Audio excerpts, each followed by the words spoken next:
to the airwaves. Hello, one and all. Welcome to the show. We are ready to rock and also roll with another round of news and views from the wild world of motoring. It is wild outside today. It is absolutely persisting down outside. I've got to look that way. There's the window. Yes, we may have a break for a week, but the show that takes on the titans of industry is back. Like two presidential candidates with a combined age of 151 and propped up on caffeine and speed, we're ready to rock and roll. Just saying generally, not mentioning any countries. America. This week on the show, we have all the fake news that's fit to print. In the news, we'll have all your correspondence in the mailbag. And this week, it's overflowing. And what would be the show without our weekly quiz? On the programme today, we have a great quiz for you. Don't stand so close to me. Unfortunately, it's in no way a tribute, there he is, to the failed actor and the star of Dune, Gordon Sumner. Look at him there. Fields of gold, git. But in no way, no, it's not. But in fact, it's a close-up view of cars. I shall play the role of a 1990s TV quiz host who will later have a body turn up in his swimming pool. And I'll be asking a lucky contestant, close, very close, a lucky contestant, what is the car we are showing from just a close-up image? So a close-up image of a scantily clad woman with wings would mean you're looking at Linda McCartney. No. Oh, no. I jest, of course. Nobody would want to see that. It would, of course, be the Spirit of Ecstasy. And the car, Simon, would be the... It would be the Rolls Royce. Well done. Good man. Glad you're reading the script. Our lucky contestant this week is Simon. And he's here all the way from North London. And he drives a Mini and supports Tottenham. But I'm sure we can find something else we like about him. Well, no, Tottenham were good. We won 7-2 last night. Yeah, This show's going out on a Friday. It's also Sting's birthday. I don't know whether you planned really? that. But no, I didn't know that. It's his birthday. It's 112. Today? Oh, and he doesn't look a day over 111. Yes, it's all that yoga and tantric sex is doing. I know a great story about Sting, which I will tell you after the show's finished. Oh dear, and of course, unlike you, I wouldn't drive a gold Honda as well. There's nothing wrong with it. Take the mick out of me. That gold Honda is still going strong in the Midlands. Yes. Yes, my father is driving it around golf courses. And I think he wants to put a Mercedes badge on the front of it. Oh, that sounds good. So coming up on the show this week, we take to the road with a couple of great routes in the Lost Highways. We have an amazing heritage vehicle in our classic car section. This week, it's a land yacht that will keep your wallet free from money. It's the gift that keeps on giving. It is the royal breeding, a Bentley, no less. It's this Bentley. Wow. In British Racing Green, and I've got one in Azure Blue. And we'll also be asking the age-old question of who are those people who leave supermarket trolleys next to my lovely unattended car? I think we also call them Dacia drivers or Dacia drivers. Yeah, we do. They're just idiots. So stay tuned for all of that and more. I'm Simon Sujuan, and oh, say, can't you see by the dawn's early light, what so proudly we held at the twilight last gleaming. I can't sing the national anthem. I don't know. Whose broad stripes stars bright through perilous fight. Simon J. Sujiwan there, reminding all the American nationals listening to the show that their national anthem, of course, named after a London drinking song. Yes. I've got one for you. America, feck yeah, coming again to save the motherfucking day. America, feck yeah, freedom is the only way. Team America's national anthem there, as sung by me, Richard. Joe, my memory's not what I used to be, Biden, Green. And welcome to... It's Car-Boyz. We've got a new sponsor for this show. Oh yes, what is it? It's from the House of Trump. It cures all your ills. It's the COVID cure. Oh, and it is Trump-tastic. I shall tell. It smells fully endorsed by Mr. Trump. It's great, wonderful, the best. Smells slightly of chlorine and bleach, but. Wow, I can So long as you feel. don't strap it into your arms, it's all good. I'll be doing that later on. I'll actually be. You can turn it up as well and have it as an IV drip. So there you go. What an answer that is. Right, time now on the show for Richard's Take. I'm Richard, and it's when I take a sideways view of the world from my own weird and, to be honest, warped perspective. This section of the show is a totalitarian regime. Feel free to leave. I reign supreme as El Presidente, the Führer, and your local Ayatollah. This week, in my take, we're looking at how we're being sold a big crock by environmentalists. There's a shock in regard to electric bikes and scooters. I say this because I believe it's true and because of what happened to me last week. I was dropping the kids off at school and, as is my wont, I was scooting back on one of the kids' scooters. Little scooter? Yeah. They're very good, micro scooters. Nice. I scoot back to my car because it's in a far distant car park because I can't park outside my children's school. Obviously, because the council don't want me to drive there. They want me to cycle there. It's fine. I still drive to the school, but the kids just use micro scooters for the last bit. Well, I was nearly back at my car and I crossed a set of traffic lights. And I saw a rather strange contraption driven by a millennial. It looked like a very small 1960s cafe racer motorcycle. If you can cast your mind back to the heady days of the white heat of the 60s, a BSA Bantam, do you remember those? Or a Matchless, even an early Honda Dream. This is what it looked like, which I thought was very cool. The thing, it was none of the above. It did not contain a peppy. Sorry, I'm moving that around a bit too much. It did not contain a peppy 125cc engine, but instead a state-of-the-art electric one. Now, I asked the young millennium who was astride the bike and sporting a waxed moustache how much it was, and I was shocked to hear him reply, £2,000. Just take that in. £2,000 for a vehicle that can carry one person at speeds of no more than 16 miles an hour. £2,000 for a vehicle that is no good in bad weather. Let me put this back up again. £2,000 for a bicycle that has an electric battery with a limited lifespan. £2,000 for something that won't last the test of time. Wow, I nodded and I smiled at the young idiot and continued to use my left leg, the power of my left leg, to scoot me back to the car. I was then reminded of a late friend. A friend, not one that was never on time, but a friend that unfortunately met an untimely death. A few years ago, obviously before he died, not recently, he bought a Mark I, one of these, Eunice Roadster. Mazda MX-5. In America, they call it the Miata. He had this car for about a year. He bought it with cash. He used to commute to work in it, go on holiday in it. He travelled all the way from Greece, through France, through Switzerland, and down to Italy. He then drove all the way back. He had a grand tour in Europe with his girlfriend in this thing for 6 weeks. The plucky little 25-year-old, and by that I mean the car, not the girlfriend. Oh, I see. Thank you. See what I did there? Never broke down once. The engine was sweet as a nut, and it drove like a dream. Wow, he must have paid thousands for this heap of a car. Well, not really. It cost him 1,200 quid. And after a year, he sold it for 1,200 quid. So he had use to the car that never let him down once. It took him to and from work, took him to see his family, took him all the way around Europe on the trip of a lifetime, and it was essentially free. And I had a look at a website the other day, and I found a 2003 MX-5, full service history, 81k on the clock, plus a few rust spots, just surface rust, nothing structural. This was on offer for a mere £1,000. £1,000 for a 17-year-old car in good condition that can take two people, not just one, maybe all the way to Greece, potentially without missing a heartbeat. It dawned on me that the current vogue for electric bikes and electric scooters will disappear as fast as the bad weather starts to set in the UK, which will be for at least the next 6 months. They'll be mothballed till next summer, whilst the owners of this lovely old sports car will still be pootling around the neighbourhood. £1,200, folks, £1,200. Who is the mug here then? Simon, any thoughts? There was a report last night that said, I think it was a Scottish MP wanted them to legalise scooters. Was she coughing at the same time? Possibly, I don't know. And then, yes, waiting for the results. She needed some of this. Sorry, go on. Waiting for the results of a test, I think, possibly, and then getting on a train. But yeah, they wanted to legalise it. But then you think, what was that? 1,200 quid, heater in it, put a whole load of stuff in there. not having to use your wait for it to charge up. No, this Go is for the MX-5. This is the Mark One.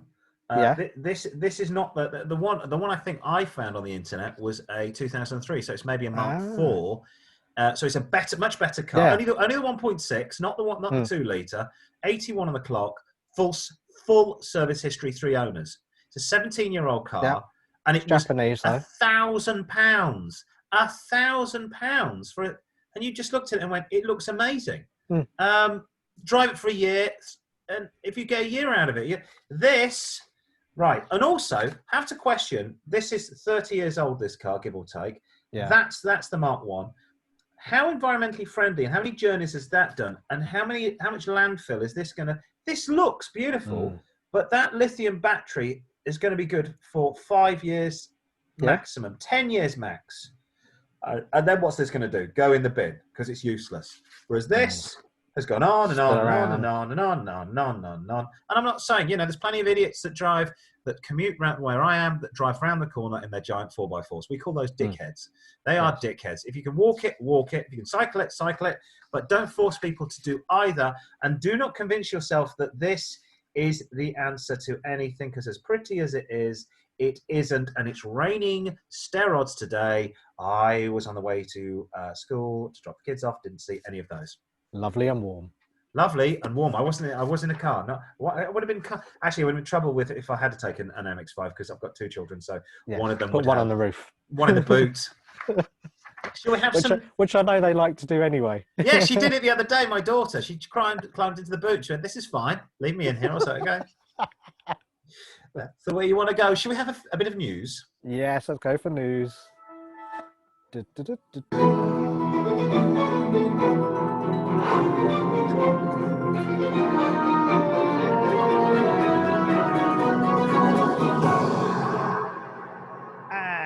First off, more people on the outside of lunatic asylums than in them news. A man was stopped after illegally riding an electric scooter again down a 2-mile long Queensway tunnel last week amid increasing safety concerns about the vehicles. I wouldn't even go so far to call them vehicles. Dash cam footage shows the e-scooter rider wobbling dangerously and forcing 2 cars to overtake in a tunnel, linking Liverpool and Birkenhead. A passenger riding in with a baby in the car behind took the video because of concerns he was going to cause a crash.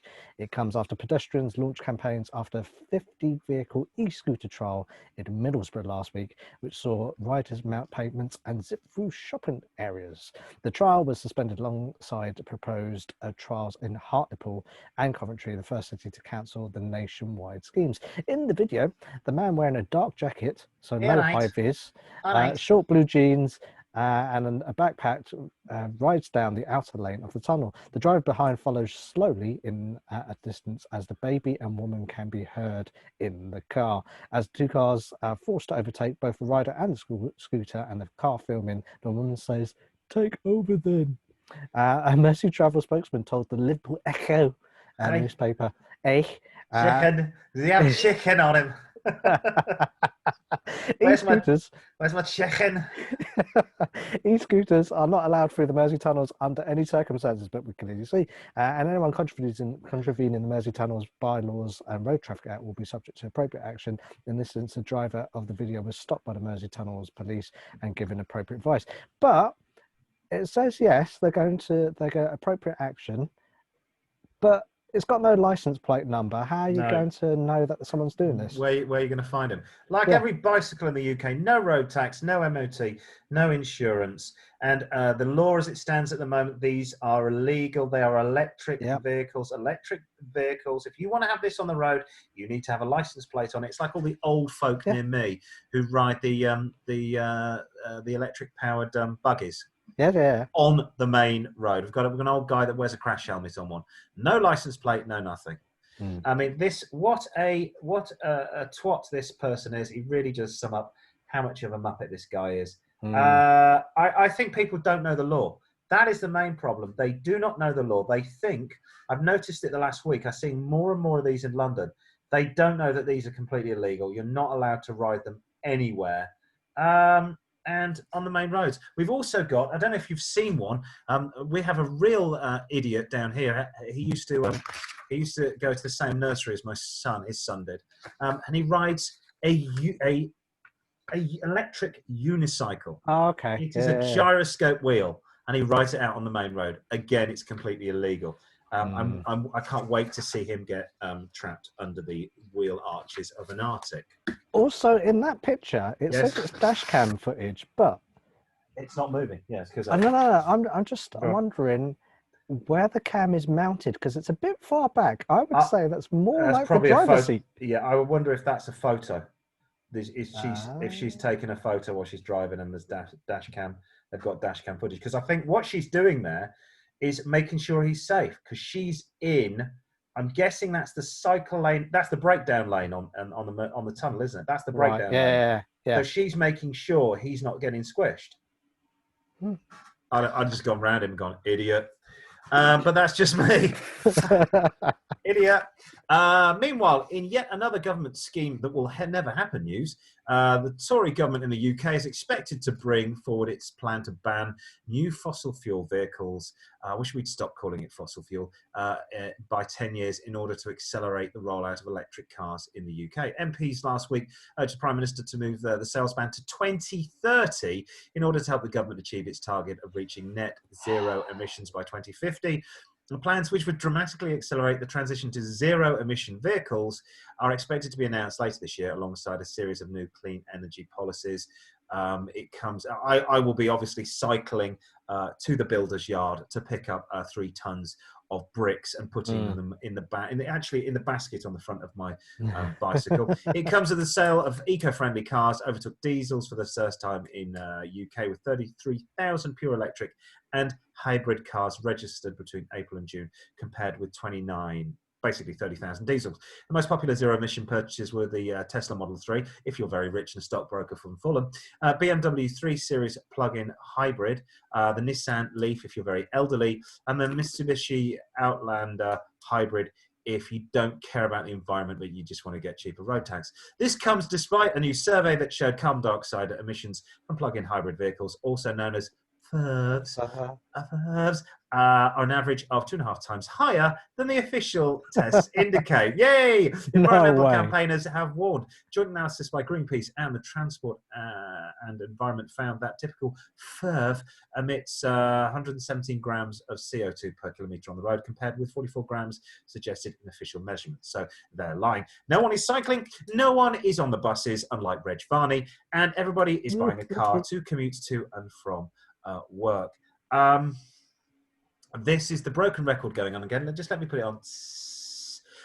We need to produce we only produce 50% of the electricity needed to go onto electric cars. So at the moment, we are at maximum output for electric production. Ergo, at Christmas and busy times, you almost have brownouts. Brownouts are what we used to get in Asia when they used to literally run out of electric. I've lived in places in Southeast Asia, or I've visited places in Southeast Asia, which have no electricity in the day because the power plants can't supply that much electric. Renewables contribute less than 15% to electric production. So where is the magic electricity? I'm turning into Jimmy Savile. Study. Where is the magic electricity coming from, young man? Where is it? There's a shortfall of 35%. If you're going to increase renewables. So actually, no, it's more than that. It's 50%, because the 15% is already constituted in the 100% of electricity we output. We need to increase electricity production by round about 100%. We don't want to invest in nuclear power, which is probably the only answer. And even if we do, where are we storing the electricity? Because the rare earths are getting rarer, ergo the name rare earths. This will never, ever happen. More of us get in cars. Nobody's on the bus because we don't want to get the COVID. But if you do get the COVID, I have the COVID cure here, as sponsored by Donald Trump. It's Trump-tastic. why don't we do what we're doing currently? We've got cleaner and cleaner. As I said to my children in the car, we were talking about pollution, and I said, if you were around this area of London 100 years ago, Yeah. in winter, you wouldn't be able to see a hand in front of your face because The smog. Every single house was burning coal. Let's stop calling it fossil fuels. It's not from bloody dinosaur bones. It's stuff in the ground. It's oil and coal which exist in the ground. Now, 100 years ago, we're burning coal straight up. Now, Clean Air Act of 1968, we cannot burn coal in London. All of the buildings are clearer. Everybody's much more healthier. A relative of mine, my grandmother, had a lung scan 30 years ago, and the doctor said, you grew up in this part of Coventry. And she said, yes, I did. He said, how can you tell? I can see deposits in your lungs. And that would show that you grew up when there was a lot of pollution. We haven't got that pollution. And every year, cars get cleaner. And every year, the world gets nicer. But stop saying 10 years from now. I'm sorry, folks. It's going to be 100 years. And my rant is over. Yes. God blimey, Governor. That's the smog, that is. Oh dear. So we move on to they're boxy, but they're safe. But they certainly ain't reliable news. Volvo. I love that picture. Volvo is the ones we're making safe cars, but its biggest model, the Volvo XC90, has been named the least reliable model in the UK by a comprehensive report. Which polled 47,000 car owners as part of its reliability survey, said the huge Volvo 4x4 came bottom in the rankings. Nearly 3/4 of the owners with the latest XC90 SUV, which cost £54,400 new, said the car suffered a problem in the last year more than any other vehicle. 3 to 5 year old versions of the flashy SUV have a fault rate of 74%, the survey found. 74%! That's 3/4 of them. You're good with maths, aren't you? Yeah, this is the highest fault rate of any car in any age group in the poll, which included reliability data for 280 models from 35 different brands in total. Not only were there plenty of problems with the breakdown rates of these cars, but they were also sky high in the last 12 months, which calculated that 1 in 6 Volvo's SUVs conked out on their owners and refused to start. They just didn't want to do anything. Top of the fault list was the issues with the exhaust or emission control systems. So many companies trying to do stuff with emissions. Also high on the list of faults, impacting more on 1 in 10 of the XC90s in this age group and needing to be fixed by mechanics were engine cooling systems, exterior door handles probably fall off, and the locks and engine turbos. While the catalogue of faults might have riddled the XC90 between 3 and 5 years old, drivers of newer cars, that's 0 to 3 years, said they were not overly burdened by issues, suggesting that the cracks could begin to appear as the cars go beyond their 3-year, 60,000 mile warranty period. Volvos now, I can't remember who owns them. They used to be owned by Ford. But it's often Repair Daily. Yeah, it's a Chinese company now. Yes, but if it was 3 to 5 years ago, that may have been a Ford period. Yeah. Well, let's face it. All cars that you're driving around currently owe their heritage. I mean, something like a BMW is a BMW, a Mercedes is a Mercedes, a Honda is a Honda. Brands like Saab was Vauxhall, GM. Yeah, GM. This from 3 years ago will probably have been. They are owned majority Ford parts. Now, I would suggest, I might not be right here, is that going to be a Peugeot diesel in the engine? Because they put the Peugeot diesel from the Peugeot vans into the Jaguars. So I'm wondering whether that is possibly a transit diesel engine. Let's hope not. Frightening. A 3-year-old car, in my mind, is a new car. Cars, to me, I only look at second-hand cars and say, that's an old car after 10 years. I don't want to see anything happen for a car for the first 10 years. If this is having all these problems after 3, who the hell would buy this? I mean, look, you've got to look at warranties. Go and look at the warranty for a Hyundai. It's 7 years. 7 years? You know it's going to start to fall to bits after 7 years. Honda's 4, Toyota, I think, is 4 or 5. 3 years, and this thing starts to fall to bits on a £54,000 vehicle. Absolute rubbish. Absolute bullshit. It's disgusting. Built to fail. Sting is 112 years old and no bits have fallen off him He yet. looks fantastic for 112. Was that when he starred? Was that picture from when he starred in A Lower Low as the Hair flick? as Hair Flick? I think it No, was. This was Quadrophenia. That was in his other Quadrophenia. I was film going to that say was in. Tommy. Yes, of course, Yeah. Quadrophenia.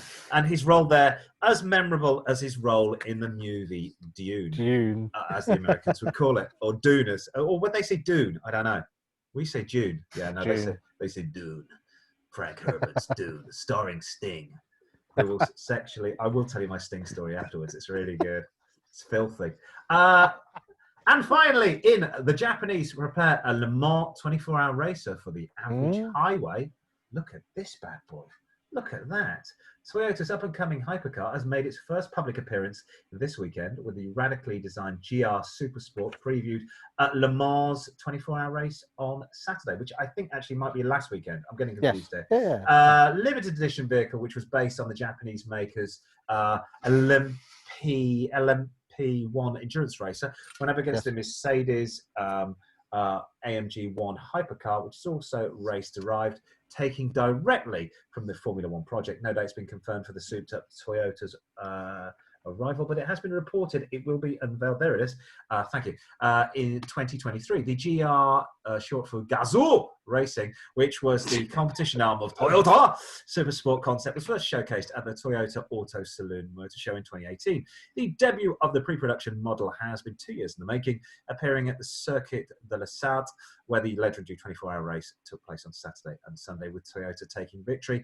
The road-going model will share design proportions and components with the TS050 racing machine that took the checkered flag, using a similar 2.4-litre twin-turbo V6 petrol hybrid powertrain as the endurance competition car. Drive is set to be rear-wheeled, good work, using combination of the internal combustion engine and a supplementary electric power, so it'll pass the ULEZ, while another 2 electric motors will power the upper front wheels. You're going to take this into central London. The maximum power output of this is a staggering, I'm not sure this is going to be for the road, but a 1,400 brake horsepower. It is unclear it will be available for the road car, which could be restricted to 750 bhp, as rules stipulate for the Le Mans racing car. Toyota has previously promised a top speed in excess of 205 miles an hour in, well, yes, I have 2 words to say. One of them is yes, and the other one is please. I doubt I'll ever be able to own this car, but what an absolute beauty that is. Love you to take a speed hump in London on one of those. Oh, look at that! I don't think it'd take a pebble, could it? You could just hear the as it scrapes the bottom of the fairing and then hits the sump guard. I used to work in a car park when I was a student, and every year in the town I worked, there was a VW rally, and all the guys would come into the town to park their VWs, but they'd all be lowered with the wheels doing this, these little Beetles. So I used to always just take pity on them, and they go, they'd get in, and I'd go, wait. You're not going to get up that ramp. And I always let them park in disabled bays. They were like, is that okay? I went, I'm in charge. Yes, it is. And then I'd let them reverse out. I mean, they were so close to the floor. You're looking like, an inch. Beautiful old splitty VW cars. So yes, that's the end. That's the end of the news. Indeed. Go on. We're now going to move on. We're going to do classic car section. There you go. I'll get the band up. Come on, lads. Here they are. Come on. That's it. A bit louder. Jazz.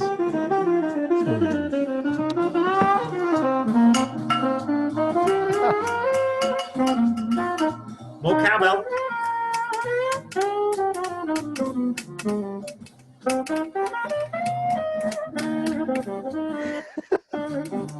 Sorry. I'd be slightly worried their furlough's coming to an end. Yeah, they are. I can't afford them anymore. They've hardly got any wine or heroin left. The resident jazz band in the basement of Car-Boyz. Oh dear. Yes, so we'll have to find something for them to do.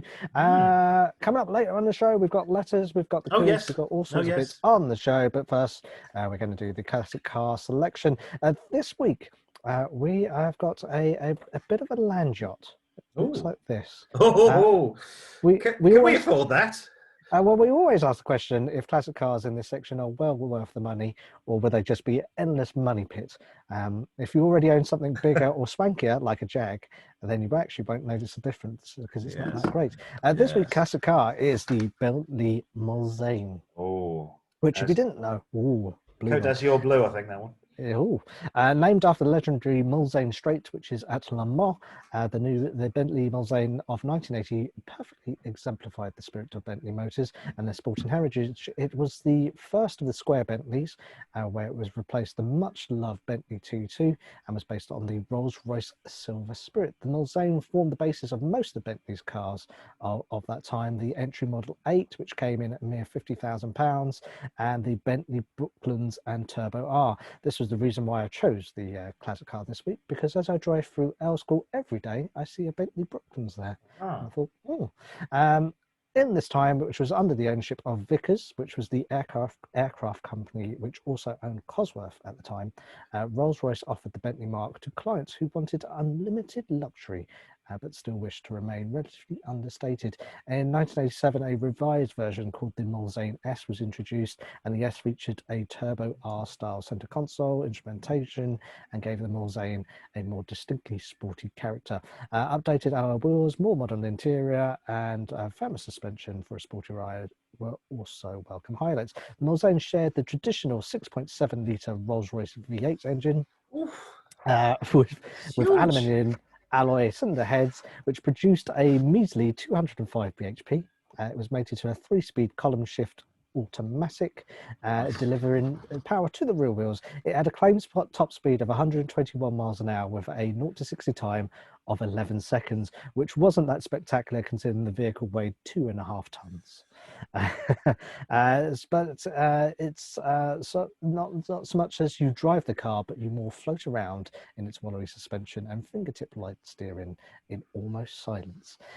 However, as we always say on this in this feature, be prepared to have deep pockets though, because the Mulsanne will only return a figure of 12 mpg around town. So you have to be pretty light with your right foot. The fuel tank is a massive 24 gallons, which works out to 110 litres. So if you were to fill one to the brim, it will cost you around £140. What do you look for in these cars? Well, early models until 1987 were carburettor fed. The fuel injection models were, however, more dependable and more drivable. You should allow at least £1,000 a year for servicing and normal running repairs, not least because everything about this car is larger than life. It takes a massive 18 litres of coolant and 6.4 litres of engine oil, which is why also the pre-1984 models weren't built as well as later models, so it's vital you take your time and buy with care. Despite many panels being alloy, they also do rust, and it's common to see many tatty examples. Two-tone cars look classical, but the fresh paint on the flanks may be hiding something sinister. In the cabin as well, you do get deterioration of the wood and leather, and it also makes it not a very good experience. Huge depreciation meant that many Bentleys drifted under the £10,000 mark, and it's as we always like to say, it's never economical to restore a poor example unless you have plenty of restoration skills and prepared to donate your time for free and big empty pockets. So I looked online today. There was a few Bentleys. I saw this one. This was nice with red leather interior. I like that. But I did see a 1990, hopefully you can see that. Hang on. Yeah. Bentley Mulsanne S short wheelbase from 1990 in green, 45,000 miles on the clock, up in Norfolk for 13,950. So it's really Ford Focus money for a 1980 huge Bentley. monster. Yeah. The suspension on them, the floaty suspension was the idea was licensed off Citroen. It was Citroen DS, the DS that had that, the floating suspension, because they've got these weird balls, I think, in the boot that you need to sort of occasionally maintain and fill up with this strange green fluid. It's a similar thing they had on the Rolls-Royce. It wasn't like the Metro's hydroelastic suspension, was it? That always needed to be pumped up every year. It's not. It's nothing like that at all. A bit more engineered. The only place I ever see these Bentley's is in London. I don't see them anywhere else. Really? Only place I ever see them. And when you said Earl's Court, I think I've seen that one in Earl's Court that you go past. They're absolutely. I mean, it is like Blenheim Palace on four wheels. Yeah. And I imagine it is much more pleasurable to be driven in this as opposed to. I mean, the other thing is. I mean, I know usually we do. I mean, next week I will tell you we're going to do this. We're going to do a Mark. Yeah. We're going to do an MX-5. We're going to do a Mark 1 MX-5. Usually we don't do this expensive cars, but if you are a bit short of a bob or two, and you're thinking, but I want a classic car, all I can say is, what about this? Weddings. Ooh. Pick it in the right colour. Yes. You get that in white or silver or champagne gold. Jewish racing gold. In Roger Moore, if you get it in Roger Moore gold, then you and get yourself a peaked cap. Yes. You could just do the odd wedding of the week. How much are you going to charge for that? It's got to be 500 quid, isn't it?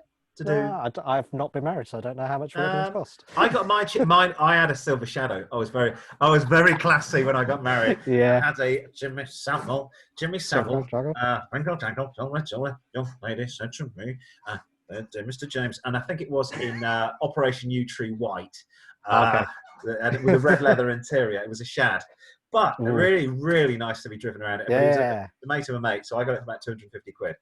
So it was a cheap little car, but I reckon these days it's 500. Easily 500. And the Bentley was always the vehicle for our American viewers.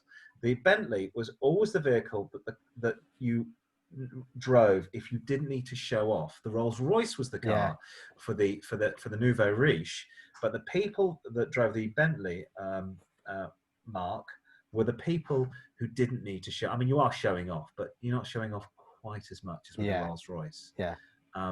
I love that. People aspire to.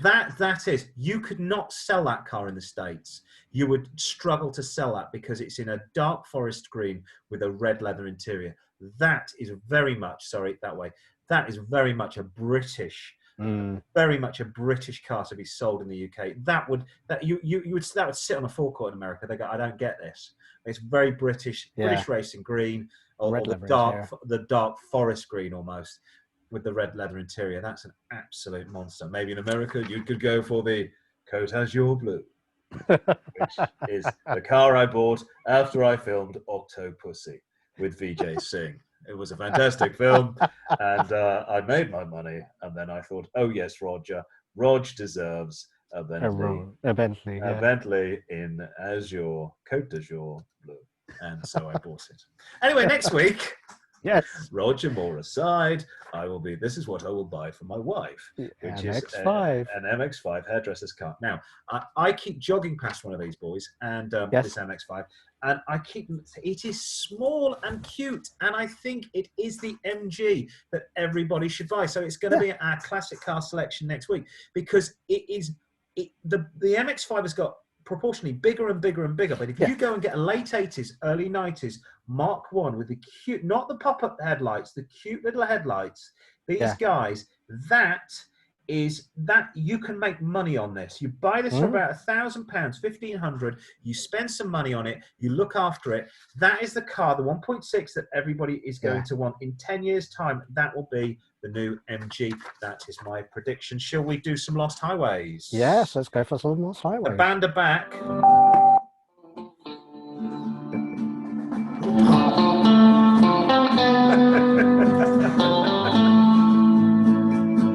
Highways. Oh yes.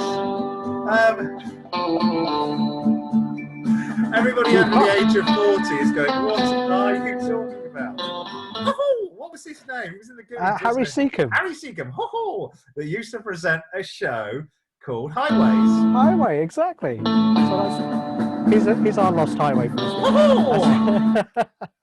Now, if you haven't heard this show before or seen this show before, this is our feature where listeners email in and give us their favourite roads and reasons why they love them. It could be a quite coastal road that leads down to the sea. Alternatively, it could be a straight two-lane blacktop that leads to infinity, invites you to go on the pedal to the metal, and whatever your poison is, let us know your perfect driving road here on Car-Boyz. Rich is holding up the details there.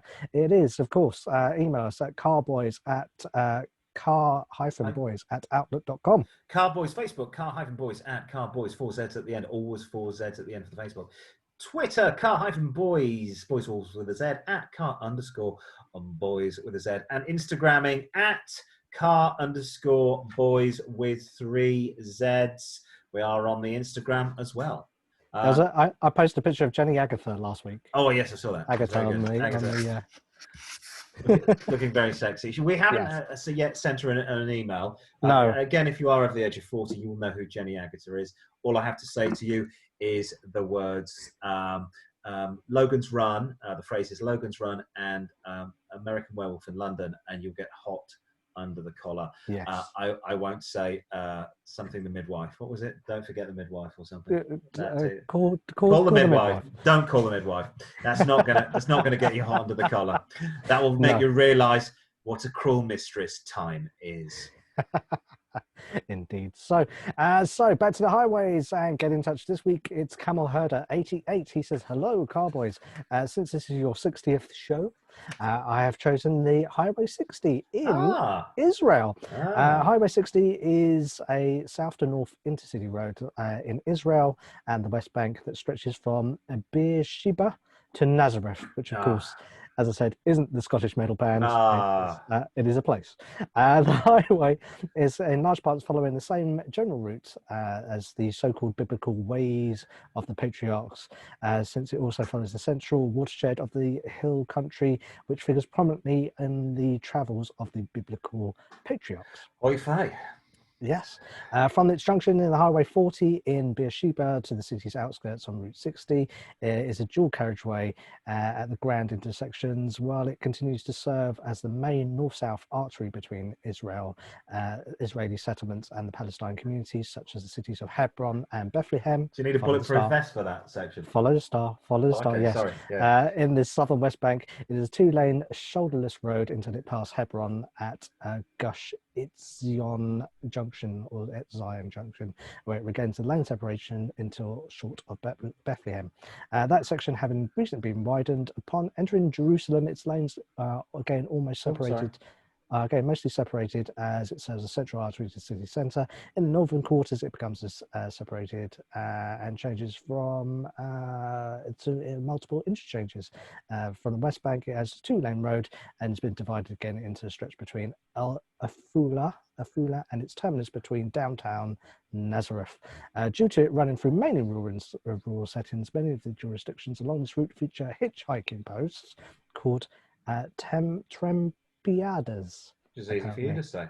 Yes. Nazareth. Love hurts and love hurts. That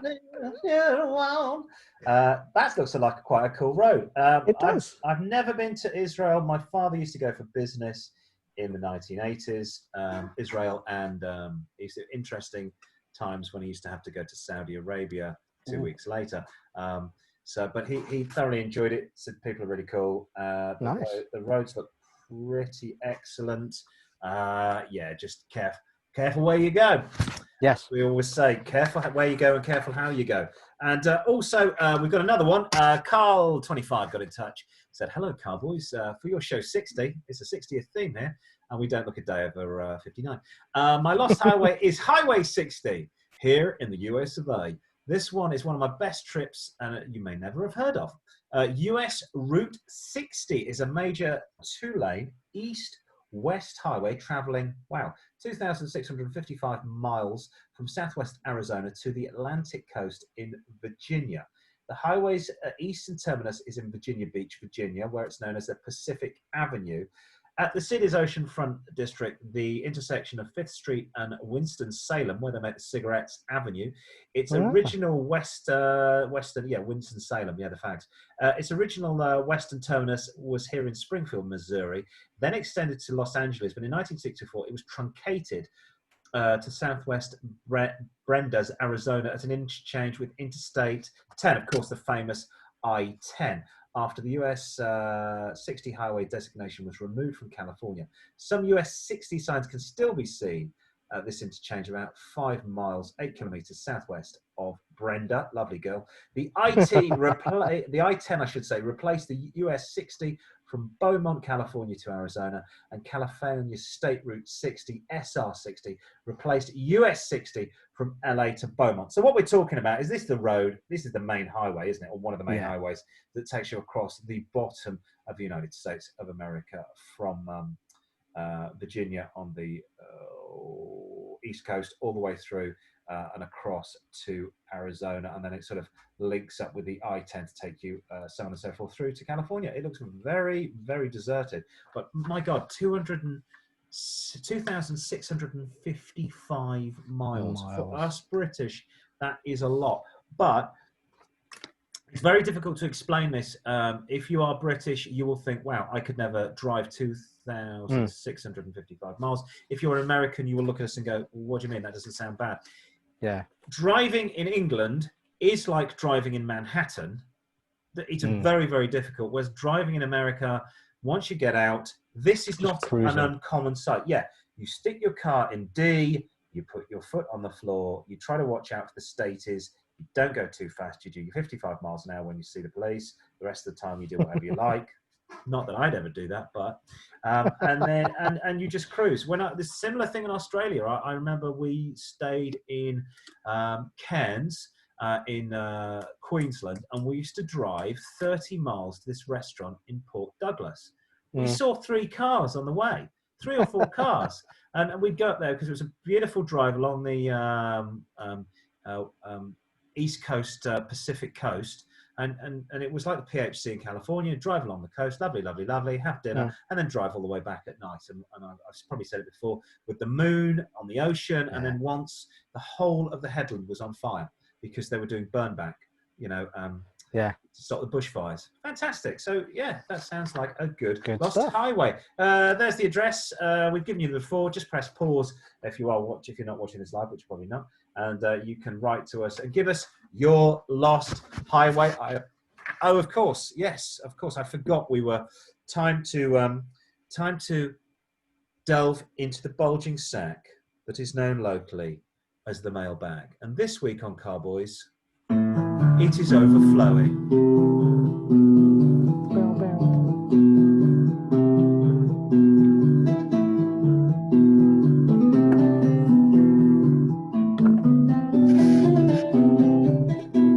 Was that Harry Seacombe again? Yeah, it was. Oh! Right, wow, that's enough of that royalty-free music. We do like it royalty-free. I think you've got the first one from the mailbag. I have. It's Keith. He writes in to us from Southwest London and says, hello, Car-Boyz. Hello. I hope you're doing good. We're doing good. I have a 15-year-old petrol Ford Focus, a good car, but a bit boring. I want to get something newer, a bit more sporty, but still a hatchback. I need to get my kids and stuff in the boot. No, kids, stuff in the stuff in the boot. Not the kids in the boot. That's me.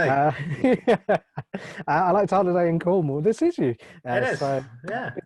Biggest boot space, please. I'm concerned about the ULEZ. That's the emission zone, isn't it? Yeah. Ultra low emissions zone, as brought in by Asian Mr. Bean. It's not one of those websites that you find on the internet, but it'd be expanded out to me. So it needs a car that'll be able to go in and out of London. Reliability is a must. I'd like something with a decent badge. I have about 6,000 British pounds to spend. I had a look today. Go on. Depending on the badge, I was going to go for Hyundai. It's a bit sporty. Is it the I-10? That's I think. Actually, no. For this one, sorry, I was going. That's for the next one. I was going to go for the. It's called the Mazda. Something or other. CX-7. It's called. Yeah, Mazda CX-7. Okay. Yes. It's a big old car, isn't it? And that's ULEZ compliant. It is, as far as I know, it is. Yeah. That does, and I'm staying with that oldie but a goodie, as they say. Once you go Jap, you never go back. The most prestigious, they don't say that really, but we just made it up. Most prestigious Japanese brand, the most prestigious, is the Lexus. Now, this is a bit unusual. They have got a history of large saloons and 4x4s. Back in 2010, they started making a hatchback, the CT400, which I know nothing about this car.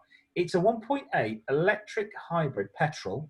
Plenty of space for 4. Largest boot. This one is a 2011, full service history, 2 owners, black leather interior, very good condition, 89k on the clock, which is nothing for a Lexus, as we all know. Just over $6,000. It's a Lexus, it's Japanese, it's bulletproof. Yeah. So either of those cars. And a quick point aside, the ULEZ is very, very... Don't sell your diesel if you're watching this program and you're a Londoner. If you're worried about the... if you don't know anything about London, we have a zone... Congestion charging zone. We also have within that something called the ULEZ, which is an ultra-low emission zone. They're going to expand that out. So a lot of people are working in zones 1 to 4, living out in zone 6, traveling in, hang on, I'm going to have to sell my diesel car. Don't. You can go on the TfL website and you can check whether or not your car is allowed to go into that zone. Now, I've got a 15-year-old, actually no, 16-year-old, you wonder where that was going, Honda Civic 1.6 petrol. Yes. That's compliant. I have a 2012 Honda Accord with a massive 2.6 litre engine. That is compliant. I had a look on the internet. Audi A8 2015, 3 litre diesel engine. That is compliant. I think you're going to find there's hardly anything that isn't compliant. So before you start selling your car, I've got a friend of mine that's just sold his car because he had a diesel. And I was like, did you check? Did you check? Check on the TfL website. If it's ticking the box, then going forward, that ultra low emission zone is not going to affect you whether you've got a diesel car or not. It's all about emissions, not whether you're driving a diesel car or not. So hopefully, Keith, I've thrown it on the floor. Sorry, mate. That's the one. He's going for. He's going for. Actually, no. I think I'll go for the Hyundai. You're going for the Hyundai i10? Yeah, i30, slightly bigger than Focus. Okay, so it's a similar thing. Sportier, yeah. And how much was that? That was, I think, just under $5,000. I think. Well, bargain. But he is saying he wants a decent badge. So I'm afraid if you want a decent badge, but it's more of a car. It's more of a car. Yeah, but it's a Hyundai. That's true. Wasn't Principal Skinner in The Simpsons that had a Hyundai? And he's trying to prize the badge off a Honda to put it on his Hyundai. Once you go Jap, you never go back. Let's say Lexus. Right, moving on. Oliver in Raleigh, North Carolina says, "Hi, Car-Boyz. Hope you're good." He has a 2012 BMW M3, 85 on the clock. Right, this is the car. A list of problems. Ready with a list of problems. Wipers won't shut off. Turn signals are not cancelling. Speedo reads 0. ABS and DSC errors. Steering wheel feels loose. Passenger airbag not functioning. Seatbelt restraining error. Geeves on the butler on both sides is not giving anyone seatbelts. Fuel gauge is messed up. EDC error cost. It's higher than if it's in delivery mode. From the factory. Coupe seats, quick move buttons not functioning. Navigation is not moving. Not like a BMW then. Not at all. Are you sure this isn't a Rover from the 1980s or a Jaguar from the 1970s? He's taken it to BMW. They spent 6 hours. They've changed 2 fuses, which were kept burning out, and ordered the ground fuse box wire, which was corroded. In the end, he ended up paying $700. I came home the same night. It was raining crazy outside. Everything is the same again. What am I to do? I am the owner of a BMW. I was the owner of a 2012 BMW M Sport, which is not as nice as the M3, but just as shitty. This sounds like a complete write-off. Okay. Absolute lemon. That BMW were synonymous with build quality, the same as Mercedes. They have got greedy since the year 2000, and progressively they have got more and more. The big thing is with these cars is electrical faults. They are full of electrical faults, besides everything else that goes wrong with them. Make sure you change the battery. The big thing with here is the battery. This can be a common problem. So you've got a series of things going wrong, but I think the battery being an issue is setting off like issues with the ECU, with the computer. Firstly, don't take it to BMW. like every other franchise dealers, they are trying to make as much money as possible. Where is he? He's in North Carolina. Have a look on the internet. Find a non-franchise BMW expert, not a dealership. They will do a computer diagnostic. They will tell you stuff that isn't important and tell you stuff that is. Get that fixed. Get this bugger fixed. It's 2012. It's an M3. It still has value. Make sure it's nice and shiny. Make sure you clean it. Polish the wheels, get everything sorted, and then what I would do is what I did with mine is sell it as quickly as possible. As soon as this is sorted, get this on the classifieds and get this bugger sold. Yeah, I would also say if you're going to do some of those bits yourself, like the batteries, I think, if I'm not mistaken, the batteries on BMWs need to be coded as well.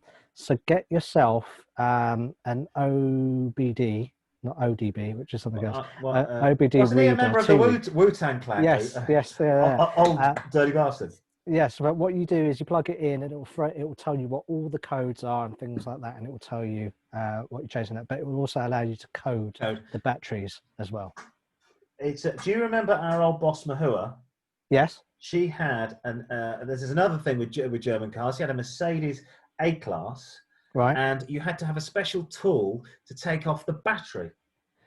So she ended up, her and her husband sawed the bracket holding that on and just put a new battery in and then put a couple of cable ties and then went around their business. Yes. Yeah, they just make it difficult for everybody. So there you go. Get rid of that BMW as fast once you've sorted it out. Next letter comes in from Donovan Mellow Yellow. Tastes great. 23. Nice. Hello, Car-Boyz. Quite right. It's on sunny Isle of Wight. He's a keen fisherman at sea and also up the river Yar on the island. The Yar. So a bit of a course fisher as well. He wants a decent. Does that mean he swears a lot?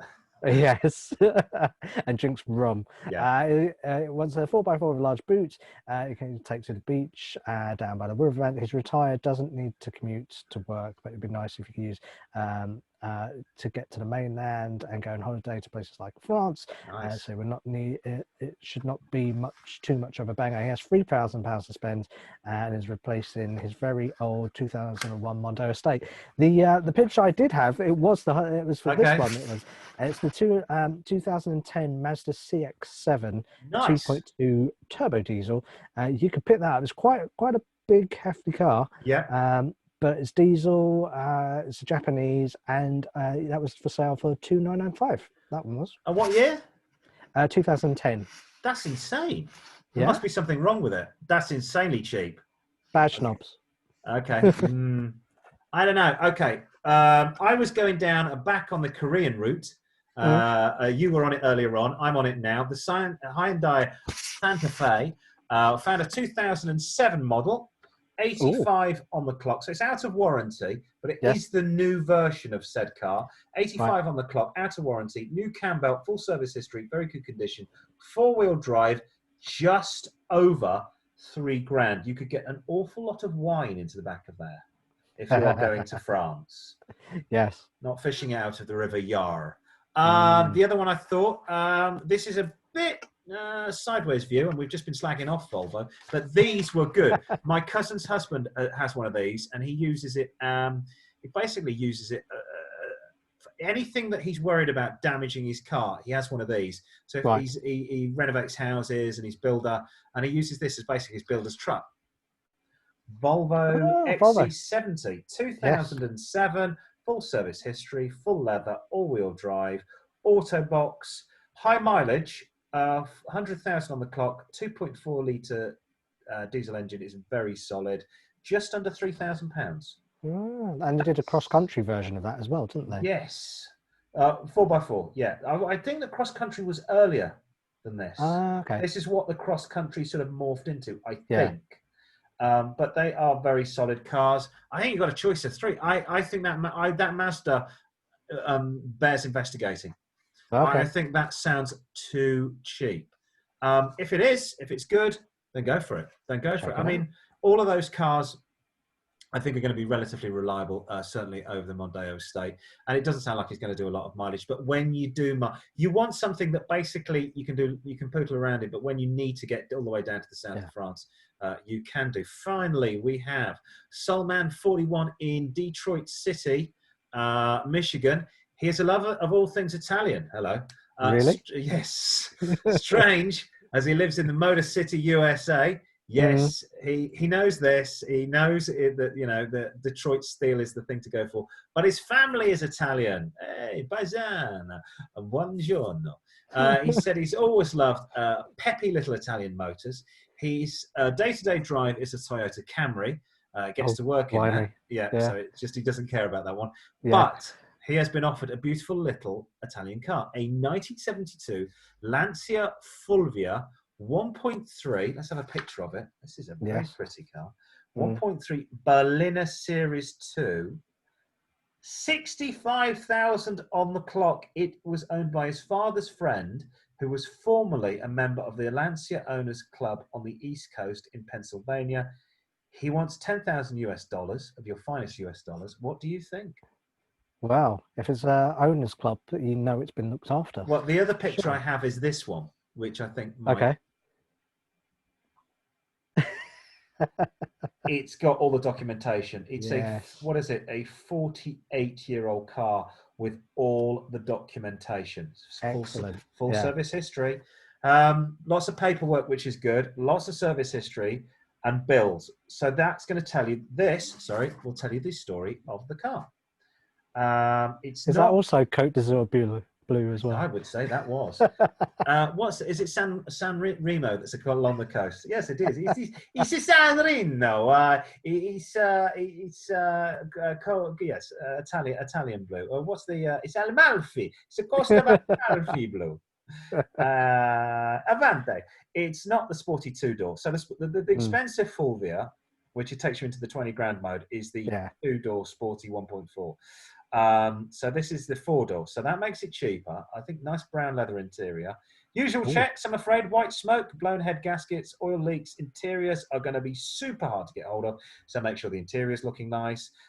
Look, if it seems kosher, go for it. Be prepared, though, to spend your weekends on the internet and in classic car rallies searching for parts, because they don't make parts for this anymore. It is also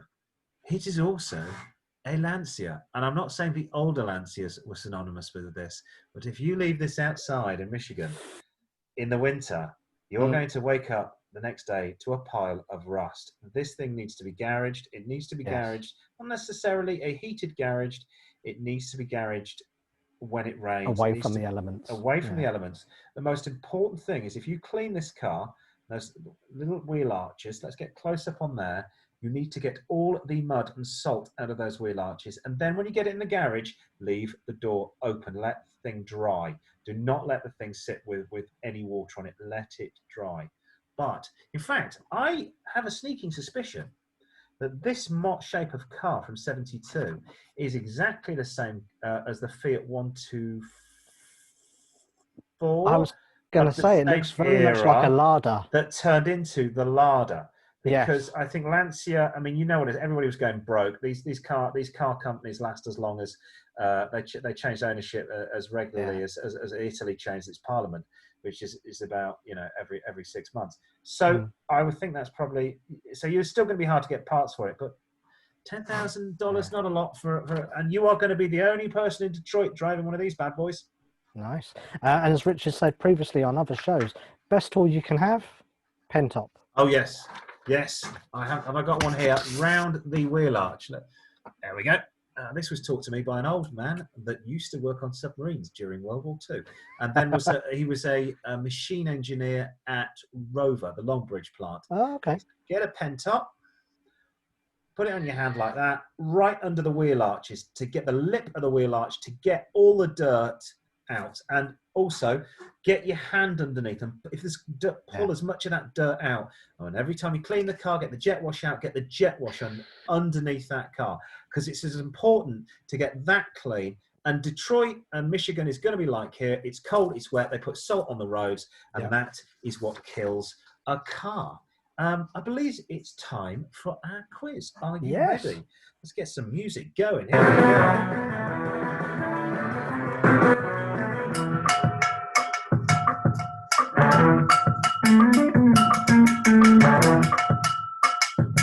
Oh, I love Sting. It's a different version. It's a bit more jazzy, isn't it, this It's week? freestyle. Hey, the band, that I've given them the last of their heroin. They're going crazy. All right, enough of that. Yes, welcome to the quiz. There you go. This week's quiz, entitled "Don't Stand So Close to Me." And unlike the band, there he is, the police. Social distancing. This quiz will socially distance and have no trace of Gordon Sumner. Thank you very much. I'm reminded of the song "Gordon is a Moron." Thank heavens! I'm going to tell you my Yes. Remind me to tell me my sting story after this. No, today's quiz is plain and simple, just like Thanks. Gordon Sumner, and not unlike its host. My name is Barry Michael Moore, and I'll be your quiz master, and later on, Paul Cleaner. But now, right now, before the police arrive, I'll get on with the quiz. The premise behind this week's competition is that our lucky contestant will literally need to name the car from a close-up picture. You could say he's standing too close to the vehicle. Do you get it? Don't stand so close. Anyway, yeah, available for children's parties, so on and so forth. This week, our lucky contestant is COVID-free Simon. Yay. How are you, Simon? I'm good. I'm COVID-free, unlike the President of the United States of America. So all Great. good. Super smashing. Great. Prize up for grabs this week is a pair of VIP tickets to the show's very own feature-length movie, Car-Boyz, the motion picture. We don't have a film as yet, but as soon as we have one, you're going to get a pair of tickets to the premiere. Fantastic. So let's begin. Here's your first picture. Name this car. What is this car? Is it A?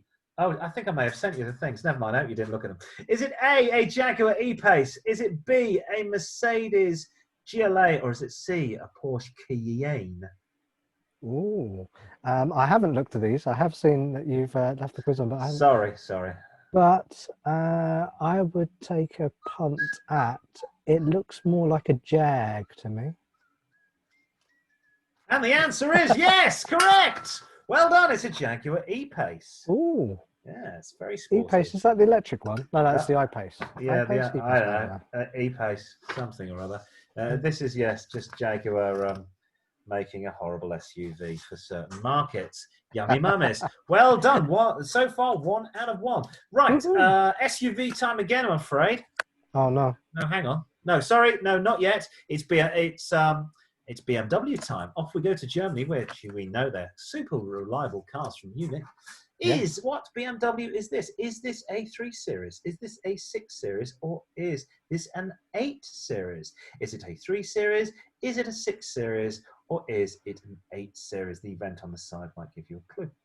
I'm not too hot on BMWs, but bonnet looks quite big. So, and I've never heard of an 8. Well, I have heard of an old BMW 8 Series. So I'm going to go for 6. It is, in fact, this bad boy, an 8 Series, okay. which is the 4-door sort of, what do you call that, a coupe? Not a coupe, but like a sports saloon. Yeah. I think that's a rival to the Porsche Cayenne. But after about 5 years, it will break down. Electrics will be rubbish. Now we're ready for SUV time again. Back with the SUVs and some funky headlights. Is this the flag of Switzerland? No, sorry. Is this the flag of Norway? The flag of Denmark? The Dacia Duster? Is it B, a Jeep Renegade? Or C, a Mini Countryman? Is it A, a Dacia Duster, B, a Jeep Renegade, or C, a Mini Countryman? I'm going to take a guess, having followed a bright yellow one of these, but I'll take a guess at the Jeep. It's close, but no cigar. It was. I was going to say the Jeep. It was actually the Dacia Duster. Yeah. DAC 150, everybody's favourite Romanian Renault. Okay, so only one so far. I'm shocked at that. Okay, right. I know. I thought it's a bit of a trick one. Which hybrid? Well, we're sticking with SUVs. I don't know why. Which hybrid family SUV is this? Is this a Hyundai Santa Fe? Is this a Mitsubishi Outlander Curve PHEV, or is it a Kia Sorento? It's what was the choices again? It was the A Korean Santa Fe, B, a Japanese Mitsubishi Outlander Verve, or C, a Korean Kia Sorento? I'm going to a complete guess. I'm going to go for Kia Sorento. That's a clue. The first one. No, you fool! It's Second one. Yes, yay! Yay! It's I knew I'd get that. It's a Mitsubishi Verve. Oh, hang on. Sorry, the music's going off again. I don't know whether Santa Fe make a hybrid. The only one I know is the Verve. Mitsubishi Outlander Verve. I don't even know if the Kia Sorento make a hybrid. Awful vehicle. Yes, there was a thing a few years ago with these. I don't know if you remember this story, but they were supplied to somebody, a water board, one of the water companies in the UK, had one of these to get round having to pay. You got zero road tax, so they bought 200 of these, and when they handed them in, they found that not one of the two, after 3 years, time to get rid of the company cars, not one had actually bothered to use the electric charge-up points. Okay. And they found the electric charge-up points still in the original plastic in most of the boots of these cars. Brilliant. It's a company car, what do you care? Right, moving on. Right, Yes, come on, because I want the tickets to premiere. You're printing tickets to the premiere of the movie that Spielberg says he's interested. He's just interested. He doesn't want to make the film. He's just interested. Now, we're going off from Japan to Germany, our other favourite Axis country. Which hatchback is this? I know. This is hard. Is it BMW 1 Series? Is it the Mercedes A-Class? Or is it an Audi A3 Sportsback? It's got some chrome. I'm going to go for the Audi. Well done. My clue was going to be, I used to drive a BMW. It's definitely not the BMW. It is, in fact, the Audi A3 Sportsback, which is a pretty car. And I would say if you were going to buy a German car, this is the only one to buy. The only brand to buy in Germany is an Audi. Super reliable, super under the radar car. Very nice. You can get loads of stuff in the back. Engineering is VW, from the second biggest manufacturer in the world. Don't go Porsche, don't go Mercedes, don't go BMW. Go and get yourself one of those. Right, so yes, that's another 3 out of 5. Question 6. Which strange-bodied car is this? Hang on. Oh, okay. It's a very strange-bodied car, and we're only going to show you a small portion of it. Is it A, the Nissan Micra? Is it B, the DS3 by Citroën? Is it C, the Renault Zoe, or the Renault Zoe? The A, the Nissan Micra, B, the DS3 Citroën, or C, the Renault Zoe? Do I get a point for saying it's French? You get half a point for saying it's French. Okay. It's definitely French. By the wheels, yes. I'm going to take a guess at the Renault Zoe. Yay! You're correct. Va va voom. Qu'est-ce que c'est une Renault Zoe? What a fantastic little car that is. Yeah. So you've scored another point. What a great... If we were being sponsored by Renault, this would be a great car. Look. Yeah, lovely. It's a French Dacia. Drive it everywhere. Yeah, drive that everywhere. You wouldn't give a shit. You wouldn't care, though, would you? I mean, if you had this, you'd go, well, dented it. Okay, who cares? Yeah. It's as relevant as a tissue you blow your nose with. Right. Which small hatch is this? Question 7. Which small? I think I've got it the right way up. Hatch is this? Is it A, a Ford Focus? Is it C, a Mazda 2, or as they say in France, a Mazda 2? Or is this a Nissan Micra? Is it a Ford Focus, a Mazda 2, or a Nissan Micra? Or as they say in France, a Nissan Micra? I'm going to go for, simply by the grille which is peeping through the Mazda. Yes, correct. It is a Mazda 2. Here is a typical Mazda driver, a lady that knows nothing about cars, driving one to pick the kids up. Right, there we go. We're over halfway through, and we're on to question 8. Those tickets are up for grabs. The VIP premiere of the movie Car-Boyz, the motion picture. Which... I've hurt myself there. The motion picture. Which sports saloon is this? Hang on. There you go. This is an easy one. Which sports saloon is this? Is it the Jaguar XE? Is it the BMW 3 Series? Or is it the Mercedes E-Class? Which sports saloon is It's this? the Jag XC. Yes. Lovely car. I think you Lovely can car. tell this is a Jaguar. Roger Moore would drive one of these as well if he was still alive. Yes. There you go, 007. You've got a Jaguar XC. What a lovely, lovely. I do like those. Ford parts bin, say no more. Right, question 9. That's another one you've scored. 6. 1, 2, 3, 4, 5, 6. 6 out of 8. Oh, yes, you are in line to. I don't know, very Jimmy Savile this week. It's strange. You are. It's the Bentley. It's the Bentley. It's got me going. I just feel I need such a large cigar. Dear Simon writes to me from Enfield in North London to say, dear James, can you fix it for me to win tickets to Car-Boyz? The motion picture. I think we can. Right, name this 4x4. Let's move on. Is it an A Korea Sorento? Is it a B, a Jeep Compass? Or is it C, a Land Rover Disco? Who knows what the Disco looks like these days? A Korea Sorento, B, a Jeep Compass, or C, a Land Rover Disco? It doesn't look like a Land Rover, so I'm going to go for the Kia Sorento. I'm afraid you got it wrong. It was, in fact, the equally plastic, equally forgettable, and far more unreliable Jeep Compass. So not on there. So you can still win it. You can still win it. 6 out of 9. 6 out of 9. Finally, it's the blue oval. Which of these cars would you have to fix often and repair daily? Is this a close-up of a Ford Puma, or as we say in England, Puma? B, a Ford Fiesta ST, or C, a Cougar? Does this look like a Cougar to you? Is it a Ford Not Puma? the ones I go after. Hey! That looks like a Fiesta ST to me. You are correct. You are correct, young man. Yes, Yay. Ford Fiesta ST, Britain's most popular car, and I think if you get, yes, that to me is a very, I'd have, even though I'm not a Ford fan, because it bit me on the arse too many times when I did own Fords. That's a nice Ford to own for a while until it gets too old. Yes, you've won. You have won a lovely pair. Thank you. Yes. You've won a thank you. And a bit more, a lovely pair of VIP tickets to the movie premiere of Car-Boyz, the motion picture. Oh, a pair of tickets. Yeah, a pair of tickets. I'm going to take Mark Forrest with me. You can take Mark Forrest. He could do the review for Virgin. He can go back in time and do the review for Virgin Radio circa 1990. That's about it from the show. Thank you very much for tuning in. We will be back next week, where our car of the week will be, and I've lost the flipping picture of it now.